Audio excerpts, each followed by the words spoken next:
Just I Hello want to ask everyone. you. Yeah, we are live. Hello everyone. Assalamu alaikum. Welcome to Texte's another podcast. Today we have very special guest with us. She is Arijana. She is from Macedonia. Monaco. By the way, she's in Macedonia. So I'm really sorry that you forgot when we announced that it is on our social media. So, by the way, she made it to 30 under 30 list, and her story is really impressive. You all will be amazed by her story. And she's also the founder of Creative Hub. She's the founder of Cruise KPI. She's also founder of One Summit. We are going to know about her business life as well as her quarantine life, that how she's spending her quarantine. By the way, I welcome you wholeheartedly to the Texas podcast, and thank you so much for joining us. Can you please introduce yourself? Yes, thank you so much for the invite. First time I'm a guest on your podcast. I was really happy when I saw the invite. So I'm Mariana. I think it's a pleasure to have you. Thank you. I'm founder of Creative Hub. So it's a hub where people can get real world skills in different areas, from IT to digital marketing, data science, etc., human resources. We have offices in Macedonia and in Kosovo. By end of the year, we're looking to open offices in two more places, in Tirana and in Serbia, in Belgrade. Prior to this, I have been working in corporate. I was working for Royal Caribbean. It's one of the second largest corporation in the cruise line industry in the world. After that, I decided I want to do my MBA. I created an app to solve the problem, one of the problems of the cruise line industry. I solved the app, and basically I decided to continue being an entrepreneur. And Wow, you sold that yeah, that's venture. it. That's that's one another thing which I didn't knew about. By the way, how that happened, like what was the passion behind that app and how you started that application before going for Creative Hub? Tell us a little bit about that app. Well, it's interesting when you work in a cruise line industry. So we were 60,000 employees. So 60,000 employees working in the same Wow. company. But believe it or not, we were still calculating all our salaries, bonuses on Excel sheets, and everything was an ad hoc operation, so everything was just running. I wanted to set the operation, and I wanted to have everybody to have a clear vision on where they are standing, how much they have earned at this moment, and how much they have to earn in order to achieve the goal. Because I was working in the revenue department. So I thought that it would be very good to have an app where every single person from the bottom line to the top management would know how much are their targets on daily levels and how much they have reached. So this is actually the app that I have created shortly, it's like a short explanation, which after that, when I create the app, I said, we should go to pitch it to sponsor, to raise some money, in order to be able to deploy it, because we have created the app, but we never deployed. So the app was never used by 60,000 people in the same time. So it had the So it was only functionalities, but used by the administration at that point in time? no, it was never used by anyone. We just had it like a beta version. And then I signed us up for one conference in Hong Kong, RISE conference. At that time, I was living in Shanghai. So we went to the RISE conference. We were pitching to investors. My investor meeting were a disaster, because it's really difficult to explain to an investor how can you work for a second largest cruise line company and your share price is $140, but you're still using Excel sheets. Like, people would not believe that.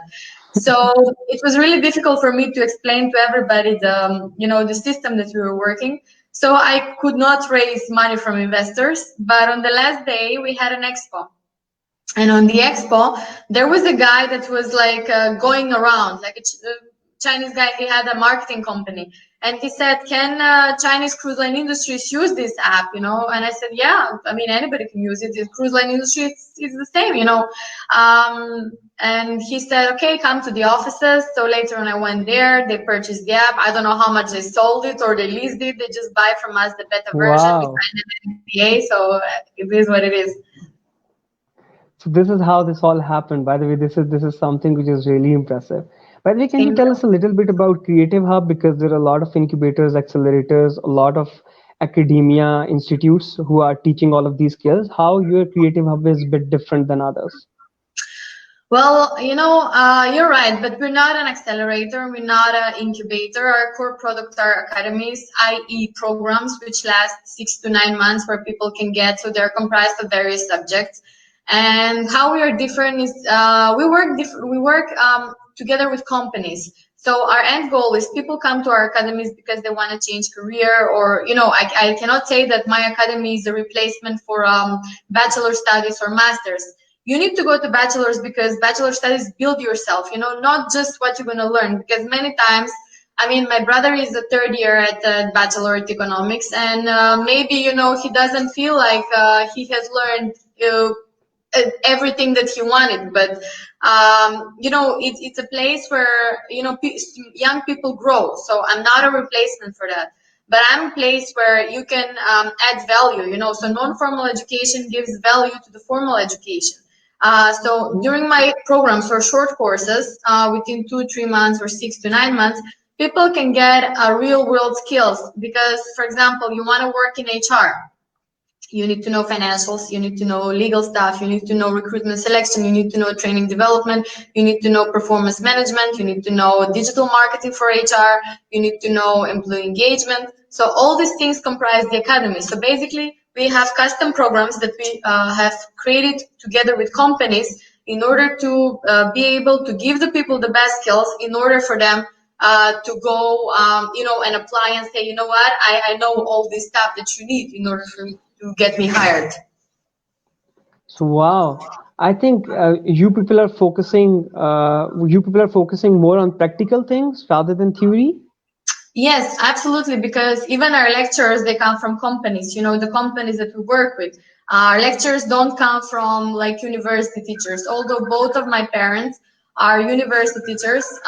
It's not, I would not take people from theory. I would take people from, that are actually going on work every day and doing the same job.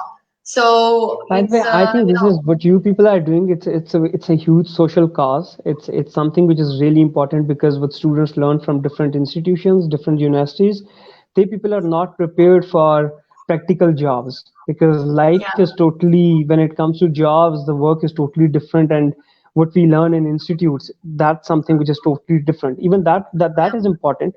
But when it comes to practical work, I think institutions like creative, like what you people are doing, it's something which is really, really great.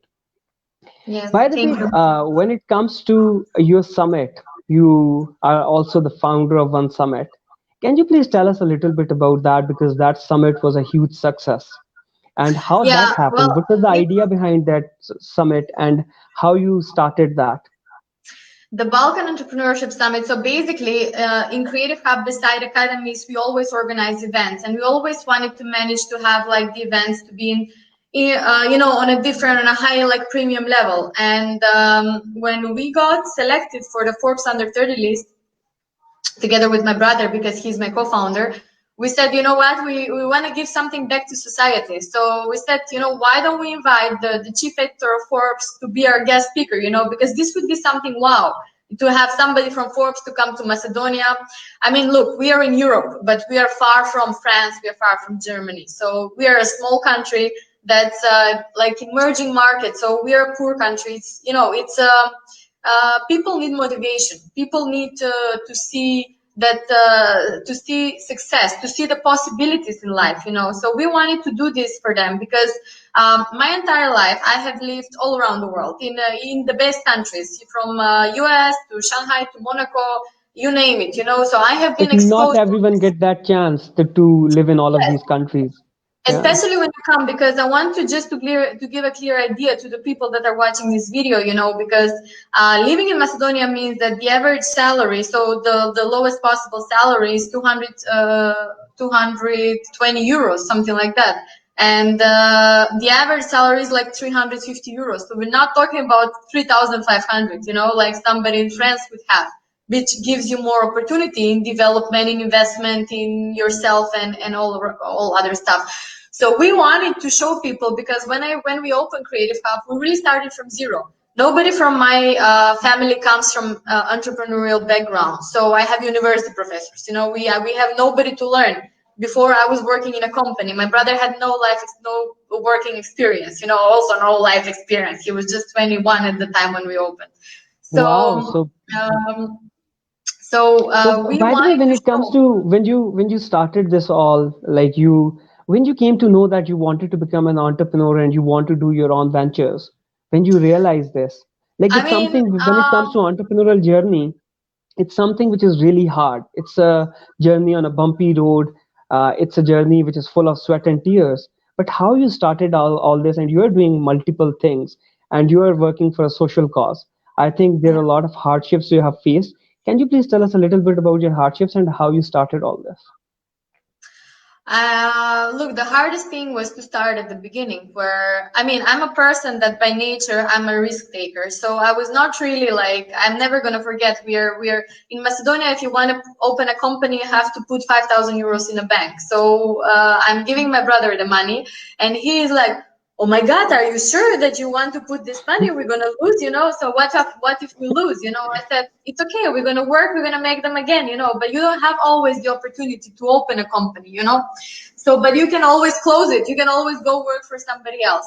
For me, my experience, my life experience is that, I mean, I was doing my MBA. I was surrounded by entrepreneurs. So I just said, you know what? I think that this is the time. 5 years I'm working in corporate. I have achieved everything I wanted to achieve. I can continue like this in the next 20 years, or I can do something fun. I can start from zero. To be honest, it was not really easy to give my corporate salary because I was in a position of manager, and people who have worked for American companies as managers, they know how much you can make, plus bonuses, plus shares, plus everything. So I Yeah. just gave up everything and I said, you know what, I'm going to go and work for zero. I mean, start all over again. And So then if yeah, I'm by the good way, it's a enough, huge risk. By the way, as you mentioned that you are a risk taker. By the way, when yes. it comes to a lot of people, most of the people are afraid of fear of failure. What you Yeah. suggest to those kind of people that how they can overcome that fear of failure? Because people have ideas, they have dreams, but they don't know, they don't take practical steps to turn those dreams into reality. So what you suggest to those kind of people? Look, I mean, maybe it will sound like a cliche, but this thing, what if you fail? But what if you don't fail? Like there are always two things. You should always take the opportunity to try. You can always fail. I mean, we can fail in relationships, we can fail in life.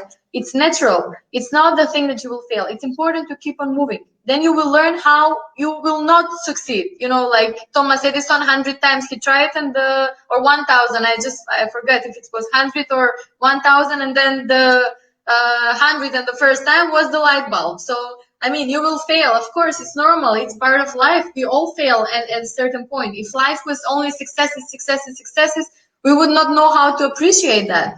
So, Yeah. And by the way, when it comes to failures, failure is the biggest learning. Failure become your biggest yeah, asset later on. yeah. So, I by the mean, way, you do you will have get any failure? demotivated. Have you failed any startup before making these all successful stories? Prior to these successful stories, have you Look, failed any startup? uh, startup company, it's not a straight line. Like, I have, like, look, now with COVID, right? So I just opened a new office, and I opened a new office in a country. Now I'm 30. Okay, so I have 2 years of entrepreneurial experience, and I decided I want to open a new office in a country where I don't speak the language, where I don't even drive a car. I don't have a driving license. I always have to ask my brother to go drive me in a market where I don't know the people. You understand? Like I went all over again to something that I don't know. The only thing I know is my product, but I don't know if my product will be successful.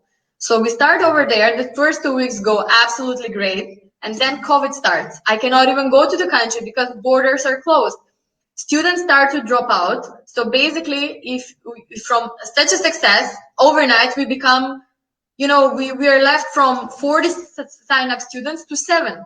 With 7, I cannot even cover my costs. Oh, So basically, in 2-3 months, I'm a failure. My new venture, my new company is a failure. So anybody that knows me would say, "Oh, you should not have opened. Who do you think you are? Do you think you're a big multinational company that can just open in any country you want?" No. So people will say that. In the same time when this COVID was, my partner dropped out. So my partner was a local partner. He dropped out. He had some problems. So I'm losing my business partner. I still don't speak the language. So I have to deal with that.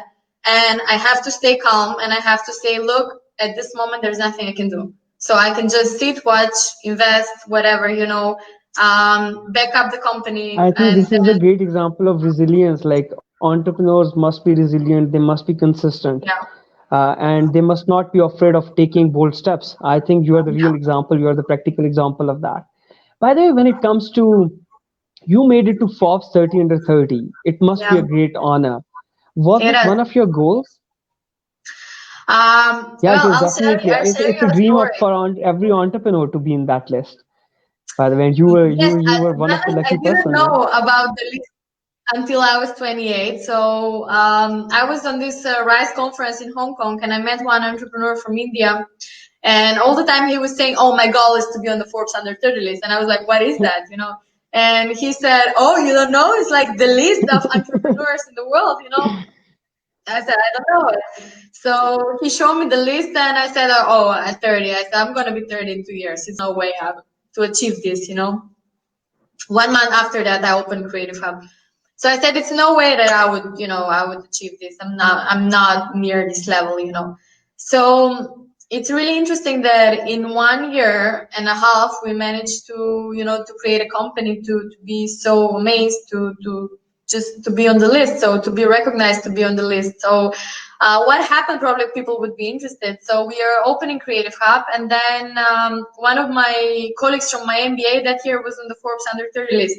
So he sends me an invite. He was from Romania, but we were both studying and living in Monaco at that time. So Okay. he said, look, your startup is great. I think you should come. There is this big Forbes under 30 conference in Tel Aviv. I can take you on my invitation. It's only for Forbes under 30 people. So I said, sure, I'll go. And over there, suddenly I met the chief editor of Forbes, and I was telling him about Creative Hub and what we were doing.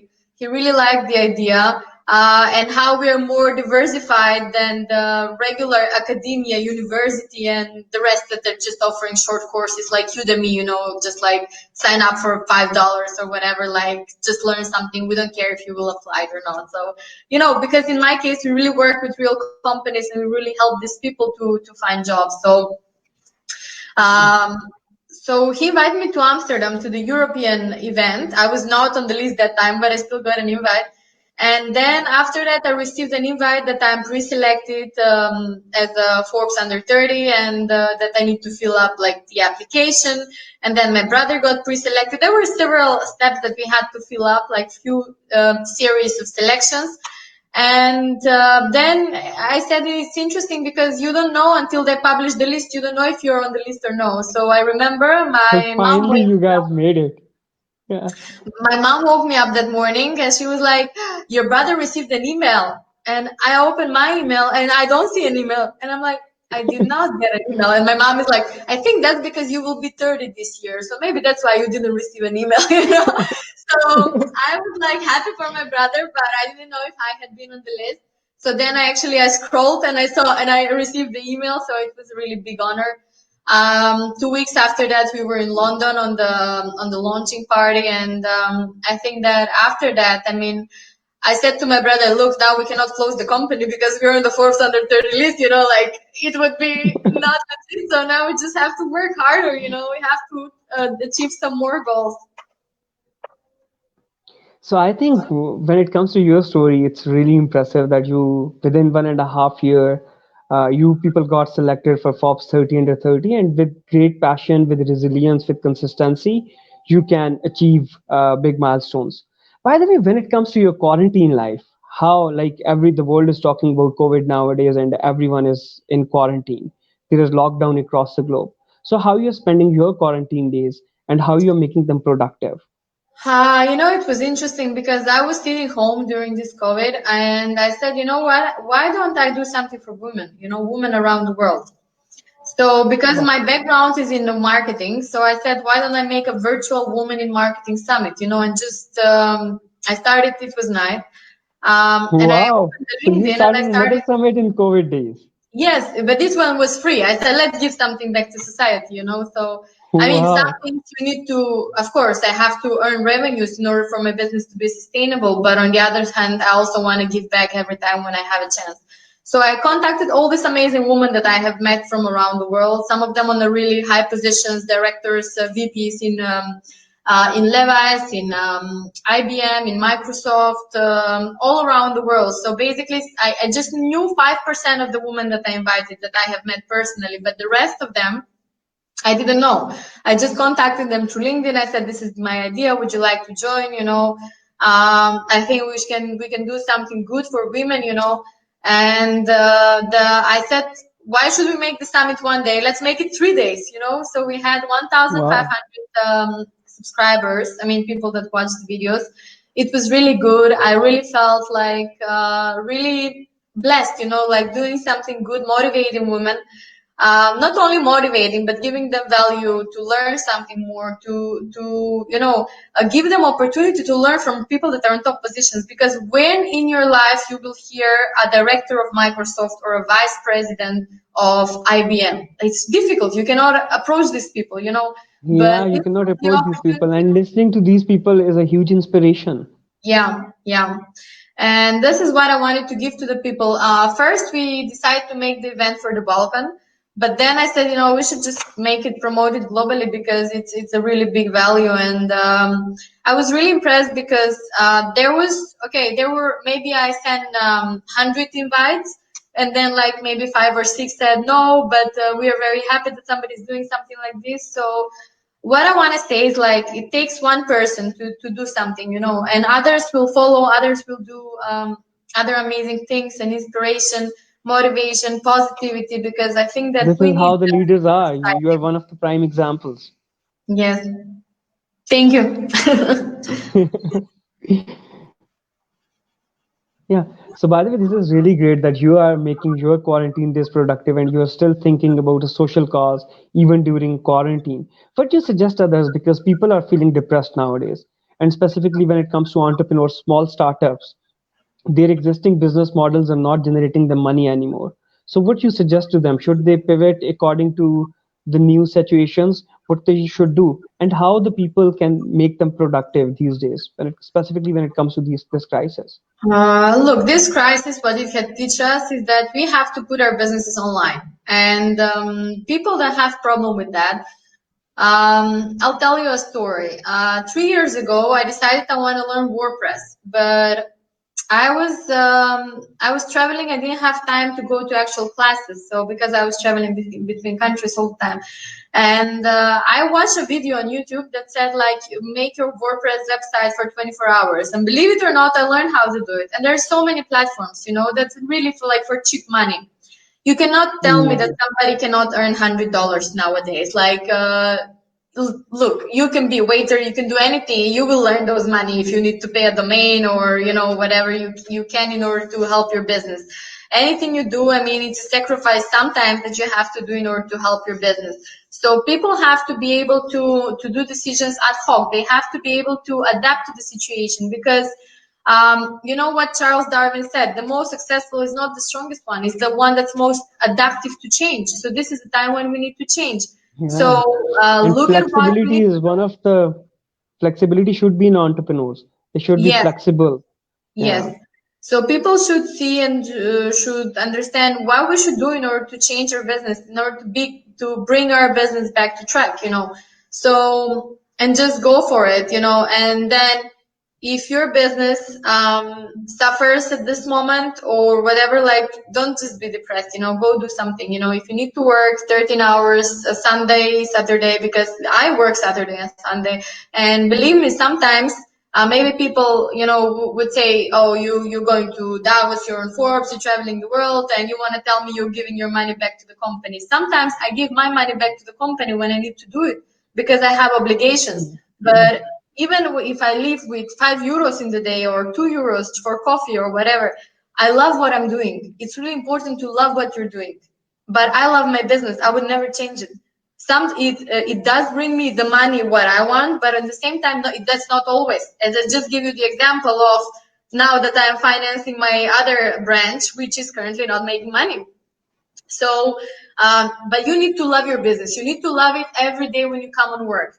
When I was going to corporate, I just, at the end of my work, I didn't like it anymore. I was just going there and not feeling useful, not feeling happy. If you love what you're doing, you can work for free. If you can work for free, you can work a lot, and eventually you will make money and you will be Yeah, successful. by the way, this is something, this is really a great message, that do what you love. Don't follow people blindly. If you like something, you will do it in a better, you will be able to do it in a better way, and you will be able to achieve that goal. You will be able to turn that dream into reality. By the way, when it comes to spending your quarantine days, what is that one thing which drives you? Because even in quarantine days, you are doing so much positive things. Like you did a lot of things in your life. And what is that thing which drives you being an entrepreneur? Because entrepreneurs are normally Oh, always being an passionate entrepreneur. about the Well, thing. basically, I Yeah. don't like to be. I like to use my time wisely. I always think that I'm not using my full potential, and I just want to do something every day that makes me feel useful. I want to do something that makes me feel, intellectually useful, something that I can grow, something that I can do, something that I can be amazed by myself. So I think that that's what drives me, myself and my So you own always want to motivation. utilize your time in a positive way. Like this is, you always want to utilize your time. Yes, I don't want to just, I'm not a person like, even if something, let's say, right now, maybe I'm not in a good emotional stage. I'm not a person that will sit home and be depressed for 5 days. I hate that. I would rather come to work, sit on work, It's look at the something. board and Yeah. look at the strategy and say, okay, I think we should, I mean, even if I don't work, work, but I would still be here. It's the place, how I heal. It's where I feel useful. And as I said, don't sit home and just wait for somebody to do something for you. You have to make the change. Everything depends on you, and Wow. nothing is I think this impossible. is something which is really great, because people like you who look at things and solve them and try to solve them rather than feeling dependent on something. Like when Yeah. this crisis will be over, then I will do something. When this will happen, then I will do something. I think then in that way, you will never be able to do anything. I think people need to learn from your thoughts that what you are doing is really great. By the way, when it comes to COVID-19, what is the situation in your country right now? Well, from today, officially everything is open. Borders will open 1st of June, and everything is back in normal. However, we still have 40 people are today with COVID, like are contaminated or like have the disease today. So every day, usually we have around 40 people. 3 people died. So I mean, it's here. But just people have to learn how to live with that, and things are going back to Yeah, normal. and you need to follow the new rules, like you have to wear the mask, you have to mask, you have to Yes, maintain social distancing. my You need to mantra. follow all of those things. Yes, You need I to mean, follow all of those things, what I and you can can live say. with that. People are not really practicing social distancing from what I was able to see outside, but I can see they're trying to wear the masks. At the end of the day, I think that it's just the mentality of the people, of the nature of the people to want to feel close to Yeah. someone, and we're not a nation that would just be okay. You stay on 2 meters from me. We're not a nation like this. So I think that people just need to learn to wash hands.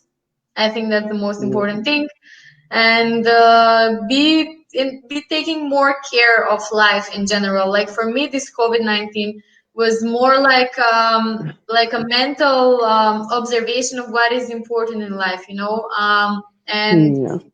so I think that for many people has been a change, and for what we're doing to the nature, that that nature is coming back to us. Everything that we're doing bad is coming back to us. So just to be more calm in life, less stress, appreciate life more, because it's Yeah, I think COVID valuable and has, because every it's single us. crisis have a lot of new opportunities, and COVID teach us a lot of new things.